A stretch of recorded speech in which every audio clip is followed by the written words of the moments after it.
1,5 ортадағы электр өрісінің кернеулігі 2 көбейтілген 10-3 дәрежесі вольт бөлінген метр. Нүктедегі электр өрісі энергиясының көлемдік тығыздығын табыңыз. Электр тұрақтысы берілген.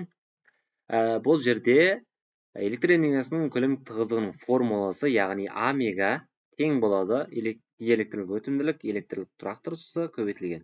Көбейтілген кернеуліктің квадраты бөлінген 2 деген формула, бұл жерде барлық мәліметтер толық берілген. Енді орнына қойып есептейтін болсақ, диэлектрлік өтімділігі 1,5 көбейтілген электр тұрақтысы 8,85 көбейтілген 10-12 дәрежесі деп берген. Көбейтеміз, кернеуліктің квадраты, яғни 2 көбейтілген 10-3 дәрежесінің квадраты болады. Бөлінген 2. Біз бірінші квадрат шешіп алайық. Сол себепті 1,5 көбейтілген 8,85 көбейтілген 10-12 дәрежесі. Квадрат айтын болса, 2-нің квадраты 4, 10-ның кубының квадраты 10-6 дәрежесі болады, бөлінген 2. Енді бұл жерде мына 2-мен 4 қысқарса, мына жерде 2 болады.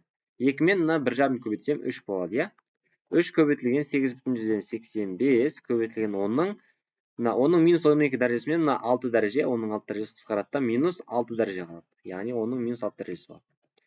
Енді 3-пен 8,85 көбейтетін болсақ, 3-5 15, 5 бір ойда, 3-8 24, бір оймен 25, 2 ойда, 3-8 24, 2 оймен 26, 2 түрі жылыстамыз. Сонда 26,55 көбейтілген 10-ның минус 6 дәрежесі, яғни джоуль бөлінген метр куб, яғни. Енді жауаптарына қарайтын болсақ, бұл жерде ыңғайластырып қойған екен. Яғни бұны 2,655 бір өтір, яғни минус 1 дәреже кетеді, минус 5 дәреже. Джоуль бөлінген метр куб, яғни. Онда жауап С жауабына сәйкес келіп тұр. Дұрыс жауап С жауабы, Осымен есебіміз шықты.